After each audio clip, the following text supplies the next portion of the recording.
We continue with part 2 of this April 2021 exam. And we're dealing with the difficult chapter, which is chapter 5. So let's start.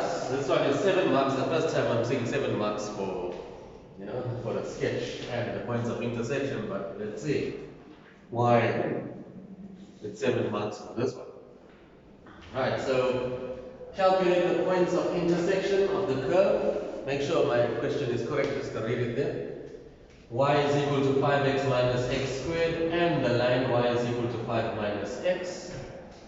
Sketch the graphs and show the representative strip that you will use to calculate the area and the volume when this area rotates about the y-axis.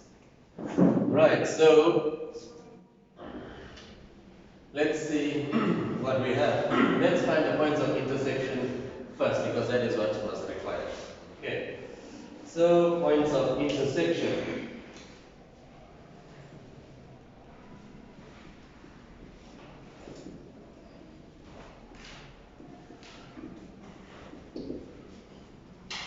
Let's call this graph y1. Let's call this graph y2. It doesn't matter which one you call y1 or y2. But I'm going to say y1 equal to y2. Since y is already the subject of the formula. Since y is already the subject of the formula, I'll just take y1 equal to y2. We are solving simultaneous equations. So my y1 is 5x minus x squared equal to y2, which is 5 minus x. Now let's make this whole equation equal to 0. So, okay, let me take everything to the left hand side. I got minus x squared, 5x plus x, that will be 6x. And then if I take 5 to the left, it becomes minus 5 equals to 0. Now I have a quadratic trinomial. My coefficient of x squared is negative, so I'm going to multiply by a negative on both sides or divide by a negative, and I get x squared minus 6x plus 5 equals to 0. Okay, now let's factorize this. I know that a negative positive will always be a negative negative. Okay. So that will be x times x, which is x squared, 5 times 1, which is 5, minus 1 gives you minus 6, your middle term. That is an easy factorization problem. So we know that x is equal to 5 or x is equal to 1. Okay, now we have the x values, we need to find the corresponding y value. So let's substitute into any one of the original equations. Let's take y is equal to 5 minus x. So let me do the first test. Let me call this, okay, when x is equal to 5, or y is equal to 5 minus 5, which is 0. And then when x is equal to 1, or y is equal to 5 minus 1, which is 4. You got that? Points of intersection.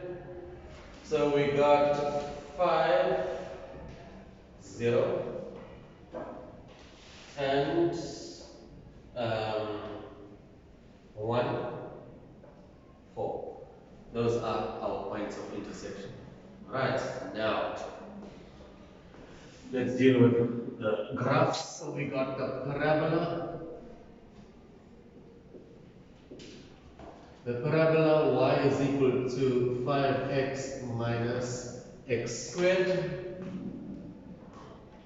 What do I need to find in the parabola? Let's find, we need the x-intercepts, y-intercept, turning point. Okay, let's do that quickly. So if I want to find the x-intercepts of the parabola, let y equal to 0. So 5x minus x squared equals to 0. So I can factorize this. I can take out x as a common factor. So I'm left with 5 minus x. 5 times x is 5x, 5 times minus x squared is minus 5x squared. Minus x times minus x is minus x squared. So x is equal to 0, or 5 minus x is equal to 0. That means x is equal to 5. So the x-intercepts of the parabola are also, well, one of the x-intercepts of the parabola seems to be here on the point of intersection. Can you see that? And what about y-intercept? So to find the y-intercept, you let x equal to 0. So then y is equal to 5 times 0 minus 0 squared is 0. Right. Turning points. To find the turning point, we find dy over dx and you make it equal to 0. Or you can use minus b over 2a. It's up to, or you can complete the square. It's up to you. So dy over dx equals to 0. So let me go, y is equal to 5x minus x squared. Dy over dx, the derivative here will be 5 minus 2x. And we make it equal to 0. So that means 2x is equal to 5. So x is equal to 5 over 2. 2.5, 2.5. Substitute the x value into the original equation to find the y value of the turning point. So y is equal to 5 times x minus x squared. So I'm replacing x with 5 over 2, 5 over 2 there. So here I get 25 times 5 is 25 over 2. That's 25 over 4. So that's going to be 50 over 4 minus 25 over 4, which is equal to 25 over 4, which is equal to 6 and 1 over 4, which is equal to 6,25. Is that correct? 6, yeah. Is that right? Right, so now that is our turning point, which is 5 over 2, which is 2.5, 2,5, and 6,25. You can also go minus b over 2a for x and then substitute x into the original equation to find y. Or you can complete the square. Okay, you can also complete the square. Then let's just do that quickly, just for practice. Right, so if I got y is equal to minus x squared plus 5x. Okay, what I'm doing now is I want to write this in the form y is equal to a into x minus p all squared plus q. So this is a parabola where your turning point is PQ, which we do complete the square and in chapter 2, so we can do it here, why not? So that's going to be minus x squared minus 5x. So what am I doing now? I am completing the square, so I can rewrite this equation in this form. Alright, so it's going to be minus, completing the square, you know, the coefficient of x squared must be a positive 1. Here I'll copy down these two terms, x squared minus 5x plus half the coefficient of x squared minus half the coefficient of x squared. Remember, completing the square. So what is the coefficient of x? Minus 5. So it's minus 5 over 2 minus 5 over 2. So now this can be minus, and then you know, completing the square, you count 1, 2, 3, factorize in one step. That's going to be x minus 5 over 2 all squared minus negative 5 squared is 25. 2 squared is 4. So if you compare this, if you compare now, x minus p, this is p.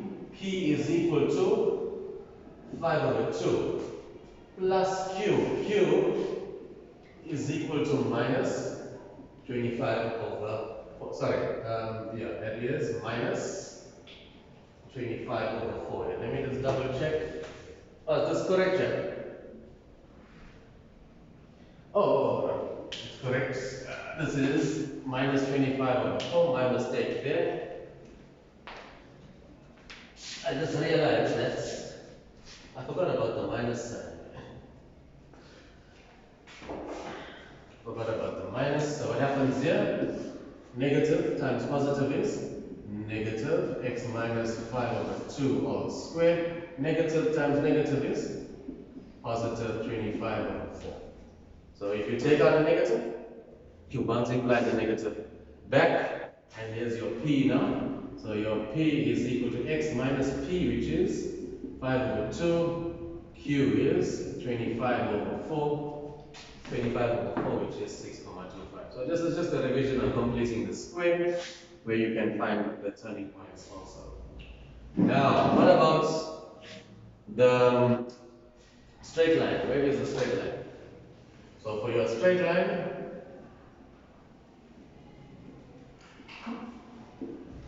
y is equal to 5 minus x. So basically here, when x is equal to 0, what is y?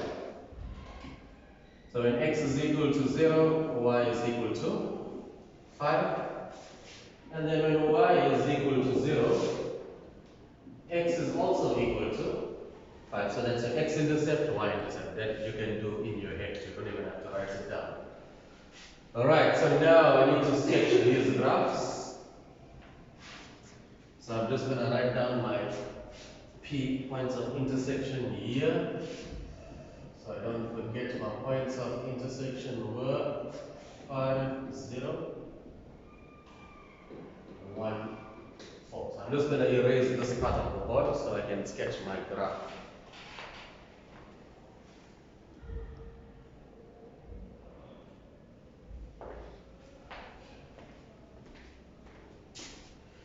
So you can see that before I erase this here, I've worked out the turning points in two different ways.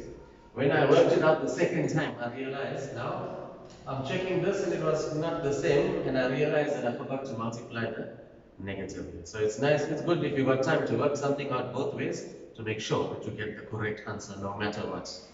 I mean the same answer. You must get the same answer no matter what technique you're using. Alright, so let me erase this now. I'm going to erase everything here now except this part here. So my turning point there, let me just erase it.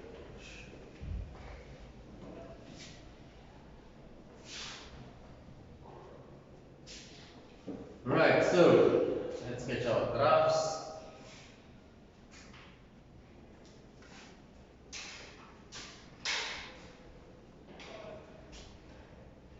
Make sure you use a ruler to sketch your Cartesian plane xy axis. So this is your y axis. This is x axis. This is your origin 0, 0. Right, so when you are sketching a parabola, it's best to label the turning points first. So your turning points are 2.5, 6.25. So let me just call this 1, 2, 3, 4, 5, 6. 1, 2, 3, 4, 5, 6, 7. It's just a rough sketch, but try and make it neat. So because we are going to be working out, who knows what we're going to be working out next. This is just sketching the graph. So x is equal to 2.5. So I'm just saying 1, 2, 2.5, maybe somewhere around here. 6.25 there. So there's my turning point here. And I know this graph has x-intercepts of, where are my x-intercepts there? My x-intercepts are 0 and 5. So it's coming down there, and it's coming down here too. So that is my parabola. What do we know about this point here? It's a 5, and that you know is 0, 0. Right. Straight line. The turning point, let's put the turning point in since we worked it out, which was 2, 5 and 6, 2, 5. What about the straight line? Your straight line, x-intercept 0, y-intercept, or x is equal to 5. X-intercept is 5, y-intercept is also 5. So we're going 1, 2, 3, 4, 5, somewhere here. And there's the x-intercept of 5 also. So that's 1, 2, 3, 4, 5. So you take your ruler and you draw a straight line.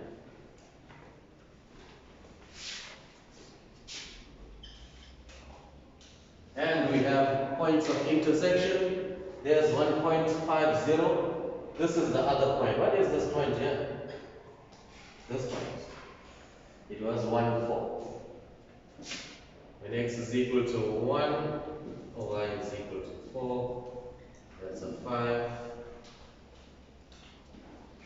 Alright, so we got our parabola. We need to label this. We got our parabola, we got our straight line. Let's label this one. The straight line is, what is the equation? Y is equal to 5 minus x. And the parabola, y is equal to 5x minus x squared. Now, we need to draw our representative rectangle. Okay. So the question, this is the final exam now. You know, you don't want to go using a very long method. So the first method must be the quickest method that you think of. I mean, that you're going to do in the exam. So, do we use a representative rectangle with delta x or delta y? Okay, that is the question. What are we going to be working on next? Let's see. What are we going to be working on next? So, calculate the bounded area. Well, we can work out area and then calculate volume. Now, okay. So, in order to work out area, where we do not want to split up this graph, we do not want to split up the area in the exam. We just want one time, top minus bottom, get your area. Okay, so in that case, it will be using delta x here. I hope you can see that. It will be using delta x. So here is my delta x. Why I say delta x? Because if you check what's touching the top and what's touching the bottom. So there's your top here. And there's the bottom here. You can see that.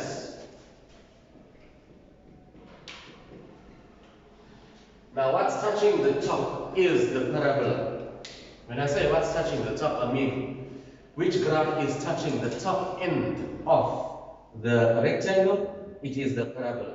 No matter where I sketch, even if I sketch it here too, the top is always going to be touching the parabola.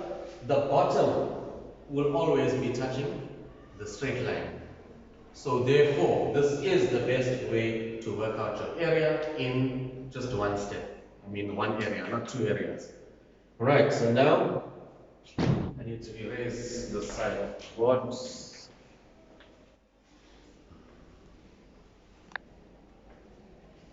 Right, so calculate the bounded area. As I stated, that's if you check top, bottom, it's parabola top, straight line bottom. So now we are working out the area. So let me just redraw this. So this is the rectangle that we are dealing with. That is the rectangle that we are dealing with. Right. Now you check. The top is here. What's touching the top is the parabola. What did I label the parabola as? Y1. Clearly as y1 on the board. There's a check. So y1 is equal to 5x minus x squared. Y1 is the parabola. What's touching in the bottom is obviously the other graph, which is y2. Right, now you want to work out the area.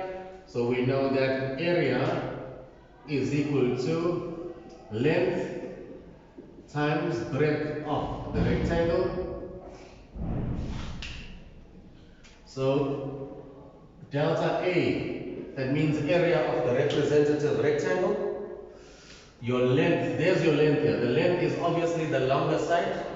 So the length is y1 minus y2. It's a difference between the y values here, you can see. Basically, the length is a change in y and the breadth is the change in x. So the breadth is delta x, which is the change in x, a very small value there. Now, total area formula. So when you write down total area, now you write down A. Right, when you write down total area, it will be A, and then you're integrating, that's B and A, y1 minus y2. As soon as you put your integration in, delta x now must be written as dx. We are now integrating with respect to x. So let's do the substitution. Now you go to the beginning of the area and you go to the end of the area. The x value at the beginning of the area. So there's the beginning of the area. This is the beginning of the area. The x value at the beginning is 1. Go to the end of the area. Here's the end of the area. You can see that. That is the area. So you should know that there's a chair. This is the end. I'm just shading in this area. That is the enclosed area, 1 to 5.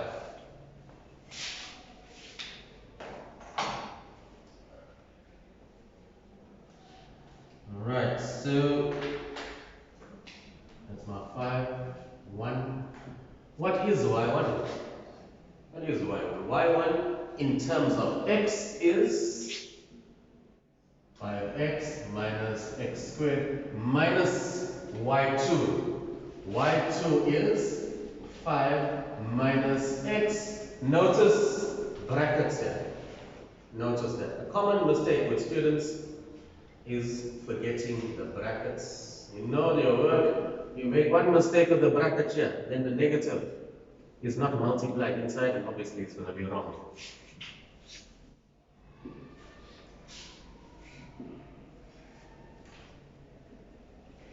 Alright, so I got 5x minus x squared minus 5 plus x.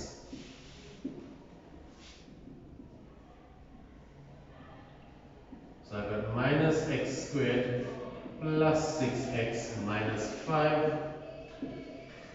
Minus 5x plus x is 6x, and I got my minus 5. Somebody with the calculator must be fast now. And I'm integrating, and then I'm going to be substituting. So I'm integrating, and you can see this one was an easy one for integration. Simple integration here, and minus x to the power 3 over 3 plus 6x squared over 2 minus integrate 5, that will be 5x, substituting 5 and 1. Right, so I mean a calculator then. But the advanced one, yes. No, I can't see the button. Let me just on it. You already got the answer.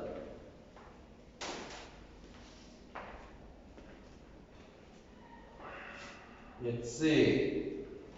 Again, if you need to be fast now, remember this is question 5 in the exam.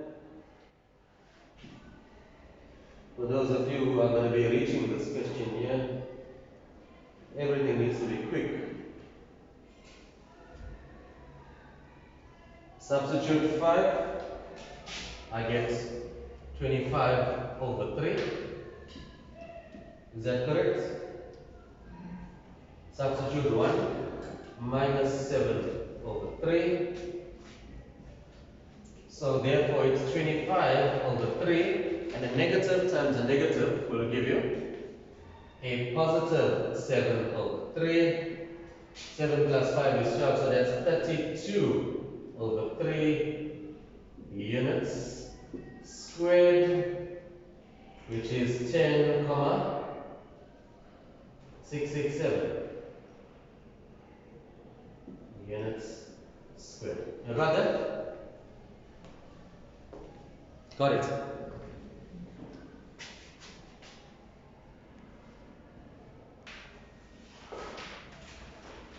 Alright, so that was the area. The next question, calculate the volume generated when the bounded area rotates about the y-axis. Okay. So there's your representative rectangle here.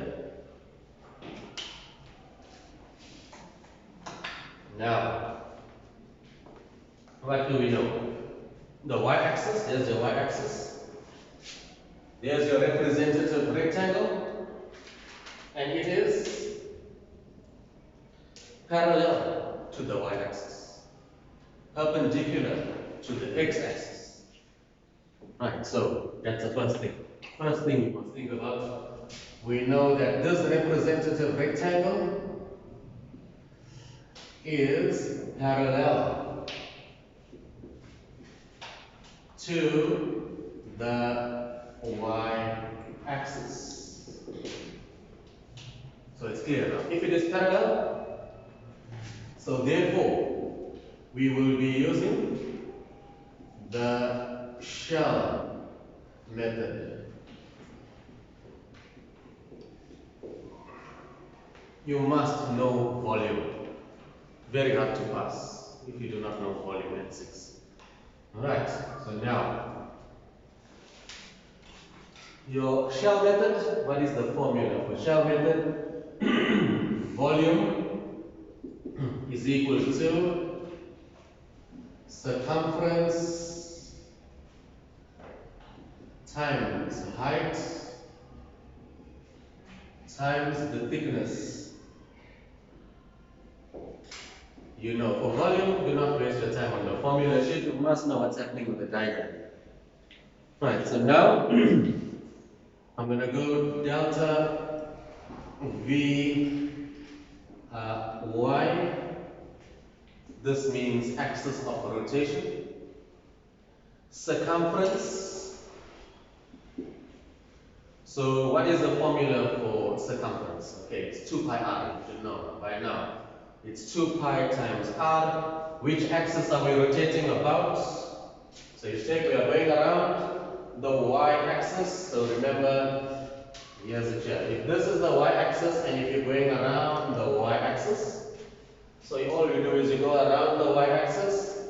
Why am I doing this? Because I want to check my radius. What is my radius measured in terms of?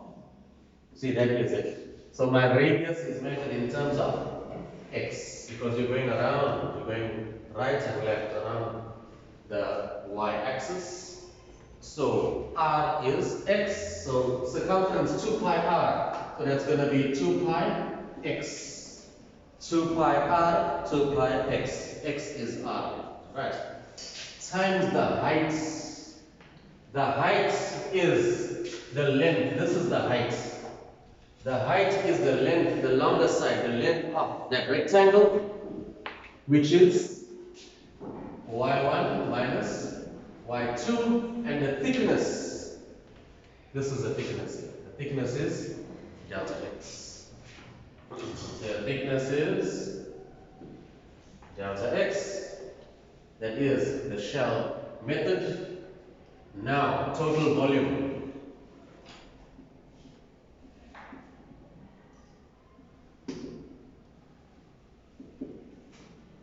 So now we got our 2 pi, our constant, we're integrating, that's our b and a x, y1 minus y2 times delta x, and we are ready for substitution. We're going to substitute and we will work out the volume. So now, let me do the substitution. So this is equal to, I got my 2 pi there. B and A, same B and A, which is 5 and 1. X multiplied by y1 minus y2. Okay, so now there's y1 minus y2 here. Can you see that? y1 minus y2, y1 minus y2. So this is y1 minus y2. Multiplied by x. So it's going to be x times minus x squared plus 6x minus 5 dx. So I just need to multiply it by x. And now this is equal to 2 pi. There's my 5, there's my 1. So I'm going to have minus x to the power 3 plus 6x squared minus 5x. and they are integrating with respect to x. This was an easy example, I think, for the N6 exam. This one. So even the shell method, you can see there's no integration by parts, no u substitution, nothing. It's just straightforward. You can see that. I'm not saying the whole exam was easy. The first half was not easy. You saw that. But let's see what happens here. So that's going to be minus x to the power 4. 4 plus 6x to the power 3 over 3 minus 5x squared over 2. Substituting 5 and 1. Calculator. Anyone did it? When you substitute 5, do we get a fraction? Too slow, let me get a calculator.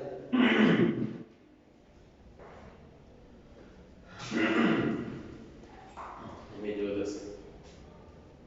There's no time to be slow here. In N6, you have to be very fast. So that will be minus 1 over 4x to the power 4 plus.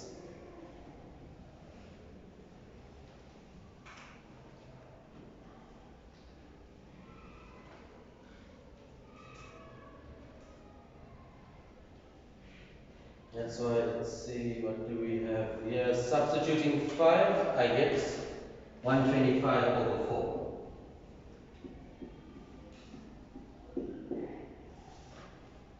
Substituting 1, I get minus 0.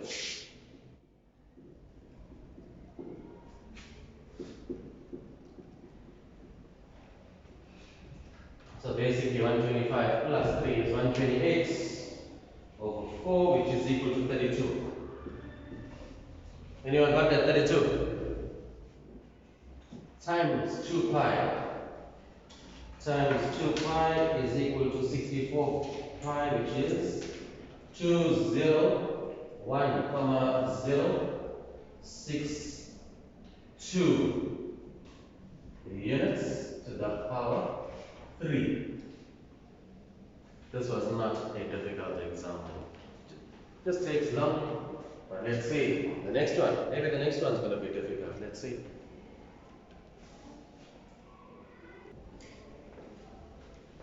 (5.2.1) Make a neat sketch to show the area bounded by the curve y is equal to ln x, the x and y axis, and the line y is equal to 2.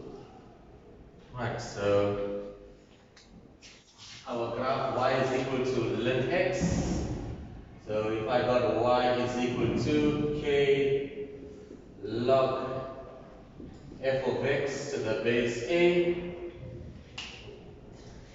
if this value a is greater than 1, or we could have a value where it's in between 0 and 1.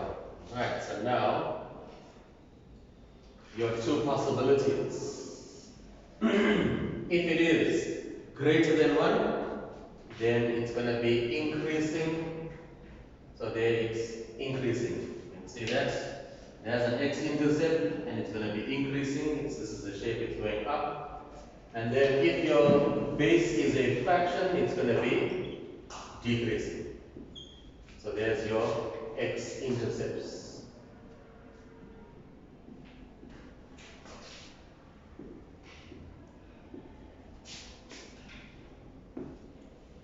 Right, so we got our natural log graph or ln graph. The base is E. E is 2.17, 2.718. So A is greater than 1. Right, so this is the graph that we're going to be sketching. Look, it's only 2 marks. Right, the main thing is you know the shape, x-intercepts, and then let's see what else we're going to be getting. So let's sketch this graph. Right, so okay, let me do it here.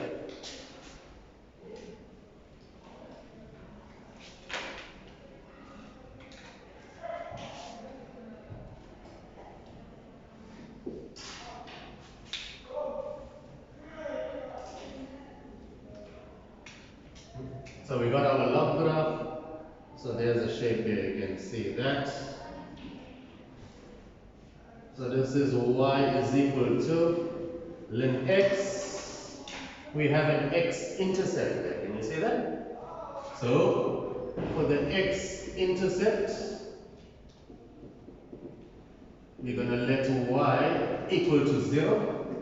That means ln x is equal to 0. So to solve for x here, if you have log a to the base b equal to c, you must be able to convert from log form to exponential form to make a the subject. So a is equal to b to the power c. Your base, if it's not shown, is e. Right. For logs, for natural logs, so x is equal to e to the power 0, which is 1. So this is a 1, 0. On the x-axis, y is equal to 0. What else do we need to sketch? Make a neat sketch to show the area bounded by the curve. Y is equal to ln x. The x-axis, the y-axis and the line y is equal to 2. So there's the line y is equal to 2.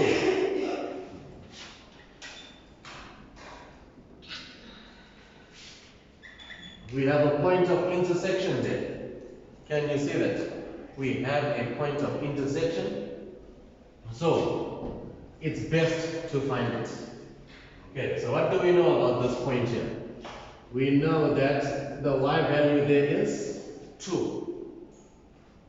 So we know we got the graph y is equal to ln x. And on this graph we have a point y is equal to 2. So let's find out what is the corresponding x value at that point. So I know that ln x is equal to 2. Your base is e. X is equal to e to the power 2. So this is e to the power 2. Let me just write that down. E squared. We're not sure if we're going to be using it, but it's best to find it. It all depends on the question. What else? What about this point here? What is this point? That's the origin. 0, 0. Now you have a clear picture of what's going on here. You have all the endpoints. This endpoint, that, and that. The points at the vertices. Right, so that's our 2 marks. Show the representative strip. Okay, show the representative strip. Now, which method are we going to be using? We don't want to split up the area into 2 here. Right, we do not want to split up the area into 2. What do I mean now? I mean that this is the area that we have. We have there, and we're coming down like this. I just transferred that here. Can you see that? If I use a representative rectangle of delta x, so there's a top, there's a bottom. If I draw another one here, there's a top, different bottom. This bottom is different from that. Can you see that? That means there's 2 areas here. There's one area here, there's a larger area here. That means we need to go work out, the y-coordinate of the centroid here. So we need to work out this area, we need to work out that area, get the total area. Which we can, it's not difficult, we can do that. But we got no time for that in the exam. You clear with that? We don't have time for that in the exam. So we do not want to split up the area into 2. We want a single area. So in this case, we will use representative rectangle of delta y with a breadth of delta y. Why am I using this? Because check what's touching the left is always the y-axis. What's touching the right will always be the log graph. Can you see that? So that is the reason why we're not going to do this. Yeah. Right. It just takes too long. Now. Alright, so now let's start working out the next question here. This is 5.2.1. This is 5.2.1, 5.2.2.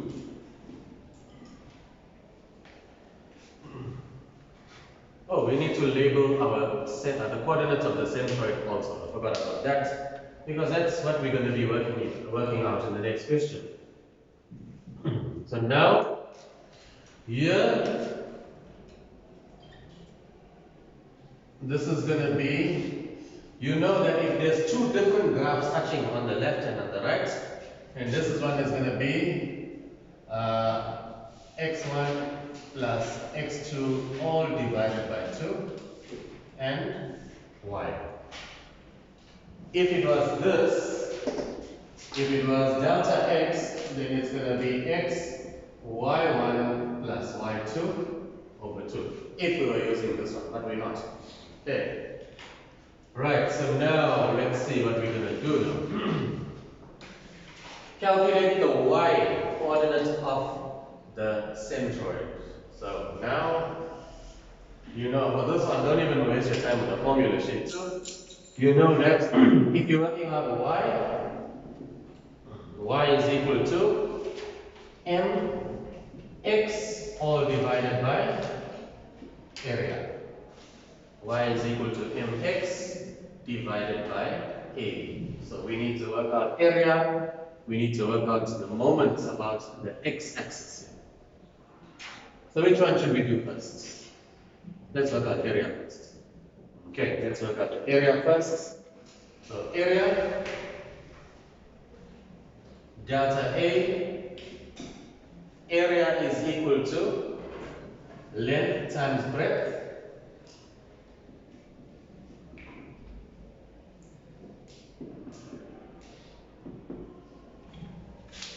So what is your length? What is your breadth?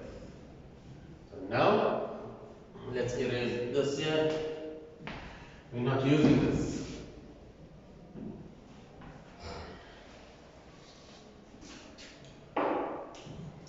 So if we are using delta y, then what's touching here we'll call x2. What's touching here we will call x1. That's why we go x1 plus x. The midpoint is x1 plus x2 over 2. So I decided to call this x1 and x2.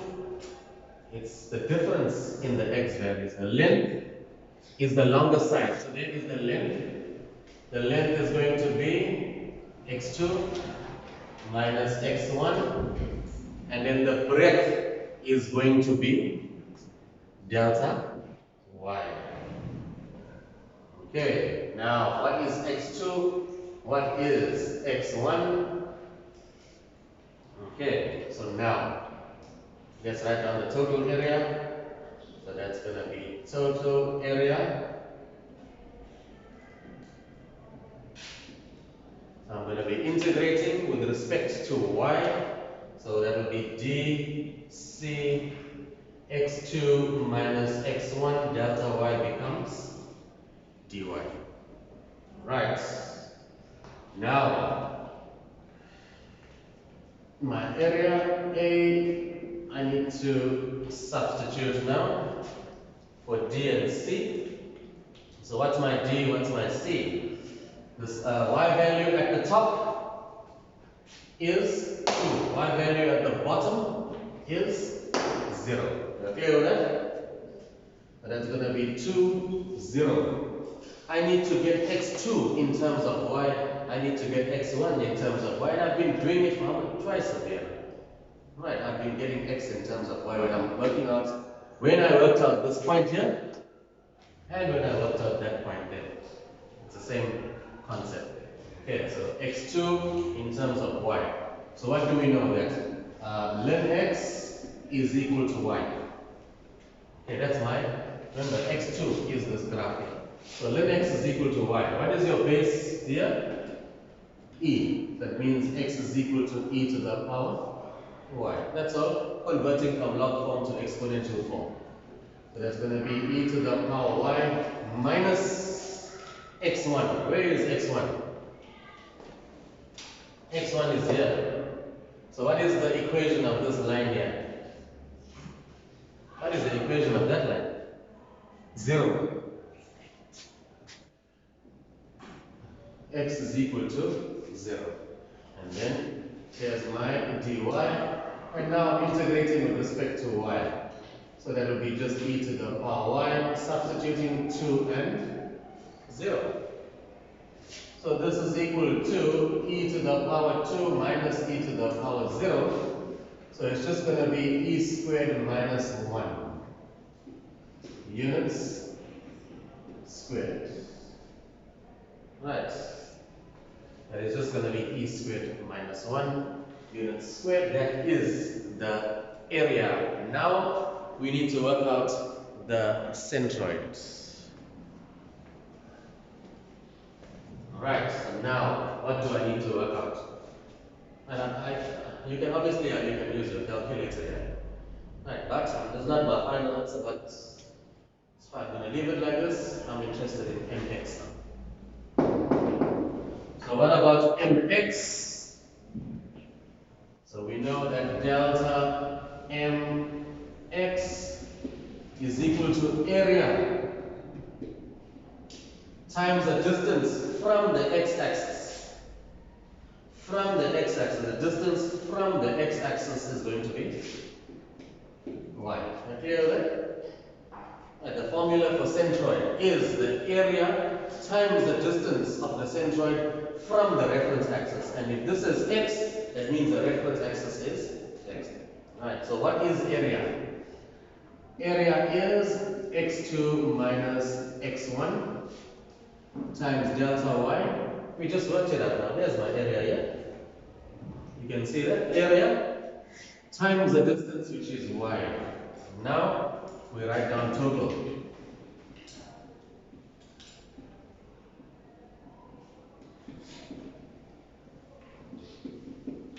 Total moments, we're substituting that our dc x2 minus x1 times y. We're integrating with respect to y, that's delta y. Now, what are our values? What are the values we got? I just erased it now, but it's here 2 and 0. Oh, there's a check. 2, 0. So there's my 2, there's my 0. What is x2 minus x1? We've already determined what is x2 minus x1. x2 minus x1 is equal to e to the power y. So that is e to the power y. And what are we multiplying by then? We're multiplying by y. So this is integration by parts. Integration by parts, because you can see it's multiplication. There's no exact derivative here. So now, the formula for integration by parts, you should know that properly. Okay, so that's going to be f of y,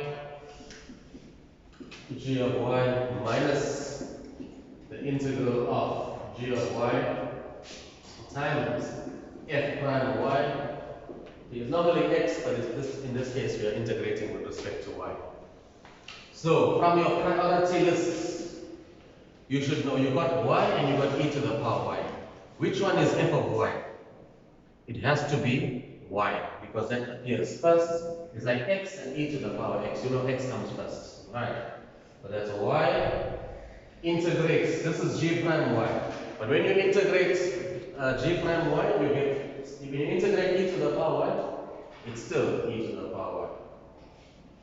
Minus the integral of e to the power y, f prime y is 1 dy. Easy integration by parts. Wasn't too bad there. That's going to be y e to the power y minus, integrate e to the power y, you get e to the power y. Substituting 2 and 0. So when we substitute 2, this will be 2e squared minus e squared there. Substitute 0. Okay, so this is going to be 2e squared minus e squared minus, when you substitute 0 here, that's a 0. And this is going to be minus e to the power 0, which is plus 1. Minus 1, so that minus and minus will give you a plus. So basically you've got 2e squared minus e squared plus 1. Alright, so let's work out that final answer then.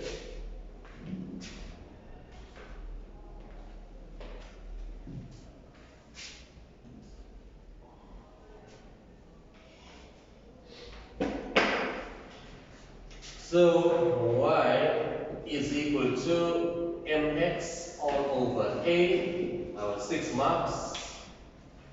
Mx is, what is my mx that I just worked out now? Is that value there? Which is 2e squared minus e squared plus 1, which is my mx all over a, which was e squared minus 1. So this is units to the power 3. This was units squared. So this is units to the power 3. Units squared. Give me the calculator.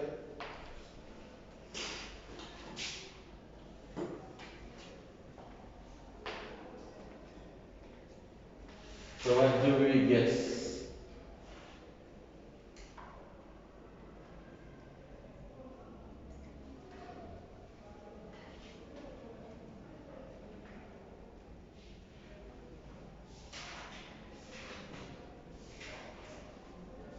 We get 1,313 units.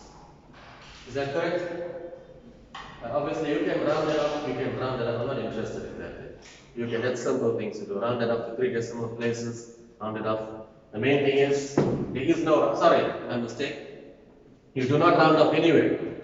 Okay. When I say round up, it means you can write how many decimal places you want there. But here is the only place that you round up to 3 decimal places. Nowhere else. Right. So we will stop there for now. And we still got a few other questions to deal with. Okay.